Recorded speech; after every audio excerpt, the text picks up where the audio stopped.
किसानों की फसल भी होगी बर्बाद और नहीं कर पाएंगे कोई सुरक्षा, क्योंकि ये है सरकार का आदेश। आवारा जानवरों पर ना तो सरकार अंकुश लगाएगी और आपने उन्हें रोकने के तरीके अपनाए तो एक्शन होगा। सरकार का नया फैसला और विवाद तेज। विपक्ष बोला, क्या ये किसान को बर्बाद करने का नया हथकंडा है? किसान अब खेत के किनारे बाड़ेबंदी करने से पहले जान लें प्रदेश सरकार के नए नियम, वरना हो सकता है एक्शन। अन्ना पशुओं ने किसानों की नाक में दम पहले ही कर रखा था, ऊपर से जले पर नमक छिड़कने का काम सरकार ने कर दिया। आवारा पशुओं को रोकने के लिए भी अब नियमों का पालन करना होगा, और नियम भी ऐसे कि आपकी फसल भी बर्बाद होगी और आप जानवरों को रोक भी नहीं पाएंगे। सरकार का तो सवाल ही पैदा नहीं होता कि वो जानवरों को रोक पाए। सरकार के नए नियम सामने आए तो किसानों ने माथा पीट लिया और दहाड़े मार मार कर किसान रोने लगे, क्योंकि अब जो जानवरों को रोकेगा वो बर्बाद तो होगा ही, और नहीं रोका तो भी बर्बाद होगा। आप सोच रहे होंगे कि ऐसा क्या सरकार ने कर दिया, तो फिर आखिर तक खबर को जरूर देखना, तभी आप जान पाएंगे कि नए सरकारी नियम अब क्या कहते हैं। दरअसल उत्तर प्रदेश सरकार ने किसानों को चेतावनी देते हुए एक नया नियम बना दिया है। योगी सरकार ने खेतों में नुकीले तार लगाने पर बैन लगा दिया है।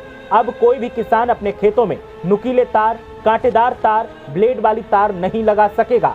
अगर यूपी में कोई किसान ऐसा करते हुए पाया गया तो उस पर बड़ी कार्रवाई की जाएगी।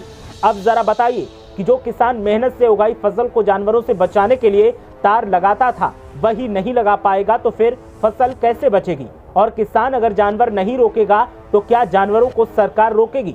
शायद नहीं, क्योंकि सरकार को तो और भी काम करने हैं। सरकार का तो काम नियम बनाना है। सरकार के नए आदेश न मानने पर किसान को जेल भी जाना पड़ सकता है। उत्तर प्रदेश शासन ने इस संबंध में सूबे के सभी जिलाधिकारियों को पत्र लिखकर आदेश का पालन सख्ती से करवाने की बात भी कह दी है।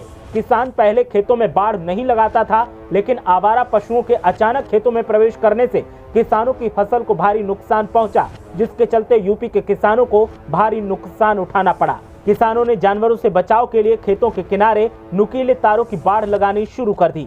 यूपी सरकार के आदेश के अनुसार इस प्रतिबंध के बाद जानवरों को खेत में घुसने से रोकने के लिए किसान साधारण रस्सी का प्रयोग करें।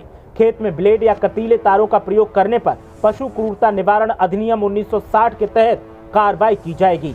अब सवाल इस बात का है कि किसान पर एक्शन होगा, लेकिन अगर किसान की फसल को जानवर खा गए और बर्बाद कर दिया तो क्या सरकार उनको पूरी लागत देगी? इसका जवाब ना अधिकारियों के पास है और ना ही सरकार के पास। और सरकार ने नियम तो बनाए, लेकिन ऐसा कोई प्रावधान नहीं बनाया।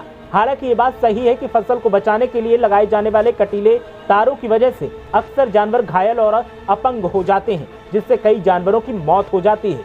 तो ऐसे में जिन जानवरों के लिए नए नियम बनाए गए हैं, उनके लिए गौशाला भी सरकार ने बनाई है। सरकार जिन पर करोड़ों रुपया खर्च भी कर रही है, तो एक नियम सरकार की तरफ से ये भी बना दिया जाना चाहिए कि जिस गाँव में गौशाला है और वहाँ कोई आवारा गाय या सांड फिरता मिले तो गौशाला की देखरेख करने वालों पर भी कड़ा एक्शन हो और उन्हें भी जेल भेजा जाए। आदेश सामने आने के बाद से किसानों में गुस्सा पनप रहा है, लेकिन किसानों की समस्या का समाधान कौन कर सकता है? क्योंकि सरकार ने नियम तो बनाया है, लेकिन नुकसान होने पर उसकी भरपाई का कोई प्रावधान नहीं बनाया है। ऐसे में सरकार के नए नियम विवादों से घिर गए हैं और किसान तमाम ऐसे तीखे सवाल सरकार से कर रहे हैं, जिसका जवाब देने वाला कोई सामने नजर नहीं आता। सरकार के नए नियमों को आप किस नजर से देखते हैं, हमें कमेंट करके जरूर बताएं। ब्यूरो रिपोर्ट, मीडिया हलचल।